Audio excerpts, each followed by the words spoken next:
Yo, what's poppin' YouTube? It's Q back at it again. It's been a while, but I'm back. I'm here with another Q review. To make this review special, we're gonna do something brand new, something that I've been talking about doing for a little while now. Super excited. So to make up for lost times, I want to do my first official music album review. I'm very excited to do this review because I'm such a big fan of this artist and I have been for such a long time. I'm just ready to share my thoughts on this album that came out. Today, we're gonna talk about Big Sean's Detroit 2.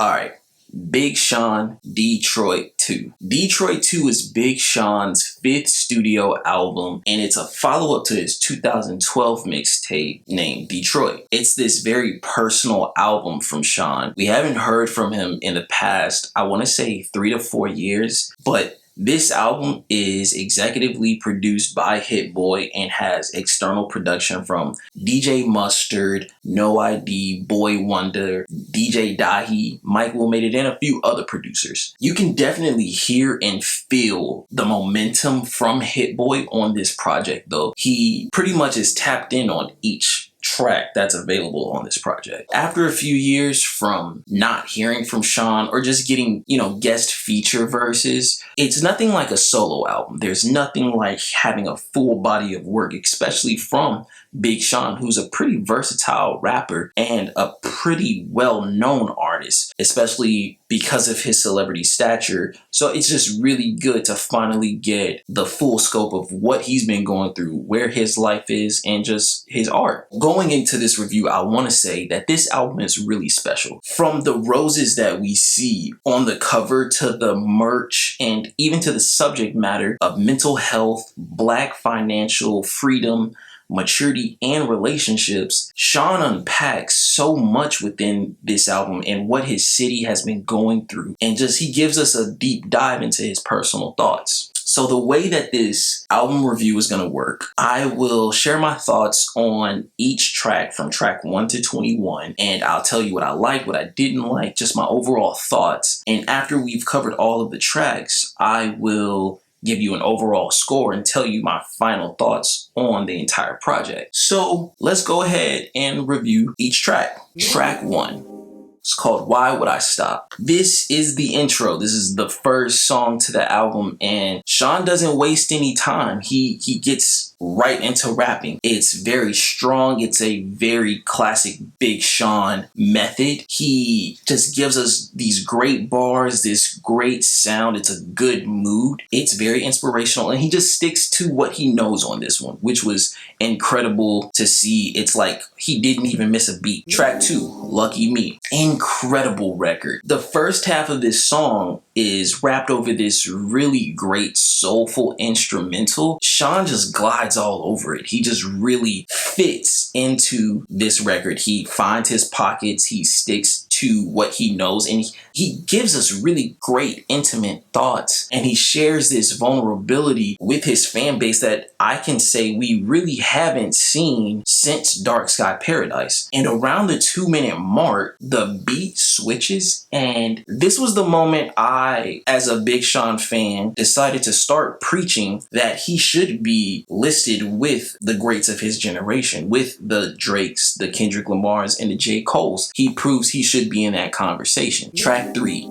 Deep Reverence, featuring Nipsey Hussle. This is a very powerful record, especially with the unfortunate passing of Nipsey Hussle, rest in peace. It's incredible because Sean allowed Nipsey to go first on this record, and Nipsey gives us, his very classic wisdom and knowledge verse. And it's just something that the world needed right now. Sean was able to follow up and he gave us an introspective verse that I didn't see coming. Now, this record came out before the album. I guess you could say it's a single. To have this before the album came out was really a blessing to his fans because it kind of sets the mood of where the album is. This album, I can say, is legitimately a summary of what Detroit 2 is. It was a great record. I loved the beat. I loved the content and the context. I loved how we received it as well. Track 4, Wolves featuring Post Malone. So this record is what I like to call a build-a-bag record. And a build-a-bag record it's a record where the label provides a record and says, hey, this is the hardest album or the hardest artist out right now. Work with him or her, and here you go. It's gonna be a certified hit. It's a very safe record. It's easy to get streams or revenue. I just felt like Sean took the easy way with this record along with this placement. It's early in the album, so it's really quick to get to. Post Malone is such a big artist right now, a great artist as well. It's just a very safe record, and I didn't expect, after hearing the Nipsey feature, after hearing Lucky Me, I didn't really expect the album to kind of take this turn. The 5th record, Body Language, featuring Janae and Ty Dolla $ign. This record is just, it's what Sean is good at. It's what Janae is really great at. It's what Ty Dolla $ign just flourishes at. Sean gave us a record that, number one, it caters to his fans. It's just, it flows really well. He glides over this beat. He finds the pockets. The subject matter is great because of his relationship with Janae. It just works. And I believe Sean knows that. I believe that Ty Dolla $ign knows that. And I believe Janae knows that. And so when it comes to these records, they just do well. And I think that's what makes 2088 such a strong group, strong project. It's just great. Track 6, you have Story by Dave Chappelle. On the Detroit mixtape, Sean provided these stories from a lot of legends in our culture. Within that concept, he carried it over to Detroit 2. And so we have this story from Dave Chappelle. It's a great story. So then you move on to track 7, Harder Than My Demons. And this record is so great. I was very happy to hear the different drum pattern and different tempo from Mike Will made it. And it's also great to hear that the passion and the momentum from Paradise, from Sean's 2015 offering, Dark Sky Paradise, which was produced by Mike Will made it, it carried over into this record. You know, I love the message. I love the influence. I love the wordplay in this record. And it was really good. The hook or chorus, it was really mid. It was very, very trash. But the subject behind this is just great. So track 8, Everything That's Missing, featuring Dwelle. This record is pretty forgettable, to be completely honest. I'm not the biggest fan of this record, mainly because Sean is maintaining the subject matter of mental health and sharing his personal life, his personal experiences. As an artist, that's a great thing to do, to keep your fans engaged in your personal life. The problem is he does it in a way that is charismatic, but it's a little too realistic and it's a little too focused on his life specifically. It's almost like we're reading his journal and we shouldn't be. And to give you an example, in 2018 when Drake released Scorpion, there's a record called Emotionless on there. And this is the record where Drake admits, you know, that he has a child. And one of the most famous bars from that record was, I wasn't hiding my kid from the world, I was hiding the world from my kid. That line alone is so charismatic and it's very intriguing, where fans can say, oh,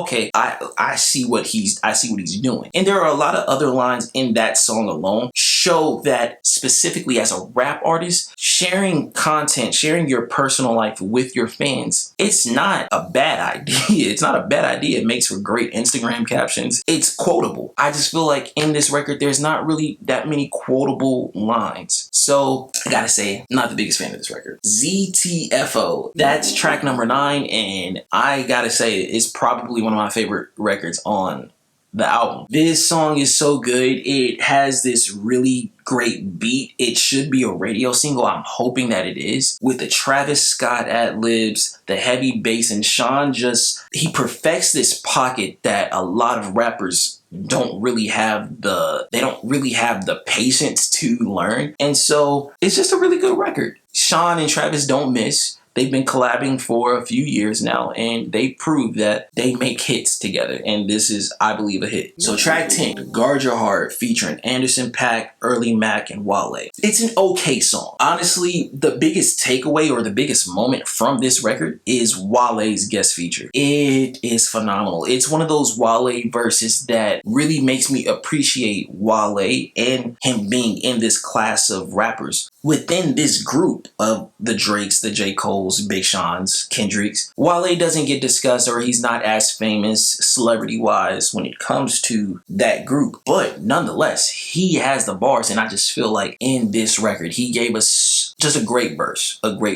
Early Mac didn't really do much with the chorus. I think it could have been a little bit more broader, but you know, the hold your head, guide your heart, it means what it means. It means what they say, and that's really all you can ask for. But I was expecting a little bit more when I saw this track. And Anderson .Paak wasn't utilized much. I didn't like that. When I see Anderson .Paak on a record, I expect some Anderson .Paak, and I just, you know, man. Track 11, Respected, featuring Young Thug. Man, this is such a forgettable record, and it's a waste of a Young Thug feature, man. Like, I was not impressed with the cadence of this record, and overall, just the theme of the song. It was almost like you get into this path on this record where, or on the album, where you kind of get, you know, stagnant, and it just didn't fit well. And so that leads into track 12, Lithuania, featuring Travis Scott. It's almost like the people at Def Jam, Big Sean's team, Big Sean himself, Hit Boy, and a lot of the other execs were like, hey, we gotta kick up the tempo a little bit. Oh my goodness. This song is tough. This is exactly, if it was strategic, kudos to them, because this is exactly what you need at this moment in the album. Great Travis Scott feature, great instrumentation. Sean and Travis don't miss. They have proved it. To be real, it definitely sounds like an Astroworld throwaway, but that's not a bad thing. It just maybe didn't fit on Astroworld, but also it feels like Sean didn't pick out this beat in the sense of, I want this to be on my 5th studio album. It almost sounds like Travis played something for him, and he was like, oh, I'll take that, and you could be on it as well. So we move into track 13, Full Circle, featuring Key Wayne and Diddy.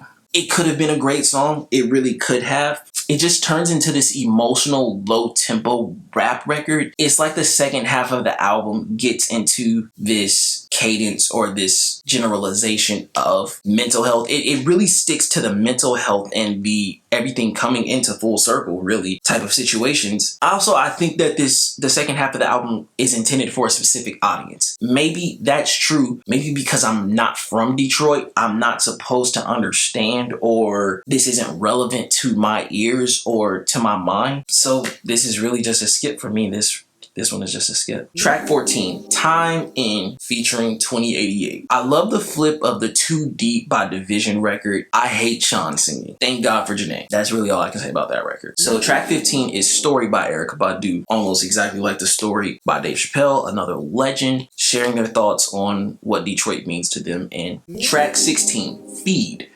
Gotta say, another forgettable record. It's too mellow. The cadence just doesn't hit like the first half of this album. So track 17, The Baddest. The beat is great. The beat is phenomenal. But Sean didn't really rap on this the way I would have wanted him to rap on it. That's just a personal preference. I do like the subject, but I wish Sean would have hit pockets a little bit differently on this record specifically. So then you get to track 18, Dawn Life, featuring Lil Wayne. And when I heard this record in the trailer for that album, I knew it was going to be a great song. I knew it was going to be a banger. But, sheesh. This song alone made up for the past 5 records that were on the album. Sean and Wayne just have this great chemistry, and they've been working together for a few years. It's just great. This record is really good. I love the flip of Human Nature by Michael Jackson. I love how the drums hit on this sample. And you can hear vocals from Meek Mill. And I was like, Oh man, they didn't get a Meek verse. Meek Mill would have been so great on this record. Overall, phenomenal record. So then track 19, you get to the Friday Night Cypher. This one is tough because it's clearly intended for fans and people that hail from Detroit. But as someone who doesn't come from Detroit, I gotta say this cipher stinks. Cash Doll was my favorite. I'm a big fan of Cash Doll. I love her flow. I love her wordplay. All these other guys, besides Royce and M, you know, T Grizz is cool, but I don't like this. I hated the flip of grinding. I just don't touch that. I also hated the different transitions for the other flips of beats as well. Overall, the idea is great, but the execution was terrible. I didn't like this record at all. So then track 20, you get into Story by Stevie Wonder. Great story, last interlude of the album. And then you get to the outro. You get to the ending of Detroit 2. Track 21, Still I Rise featuring Dom Kennedy. It's time. We have to do this. Give Dom Kennedy his roses right now. The guy's a legend. He has been for a while. I love this record so much, and I really hope that we can see HBCU bands perform this record. I love the instrumentation. I love the horns. I love the drums. Such a powerful sound. It sounds great. And both of these rappers are in the same rap class. So great to see them do what they're supposed to do.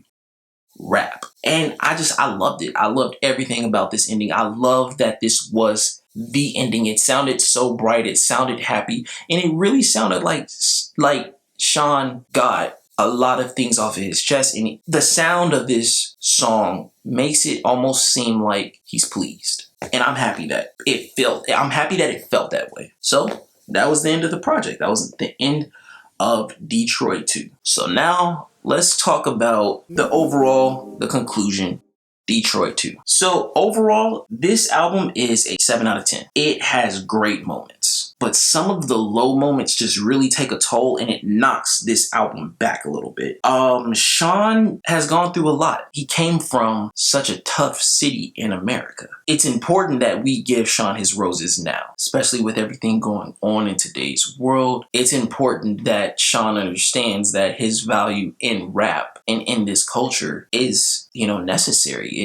It's valued. We love him. We have to mention him when we talk about the new legends, about this generation that's carrying the torch from the Jay-Z's, Nas, M's, Kanye's. Like, we have to mention Big Sean. Detroit 2 is definitely something that can hold us over in the winter, that can carry us into 2021. So comment below, let me know, what did you think of Big Sean's Detroit 2? Did you listen to it? Where do you place Big Sean in the ranking of the new generation of rap? Don't forget to like, subscribe, share, and hit that notification bell to get updates on new videos. I promise they're coming. I'm back at it. If you're new here, go ahead and check out all of the previous videos. I have other reviews for a few TV shows, a few movies, channel updates. As always, be safe, wear a mask, wash your hands, and until the next video, peace.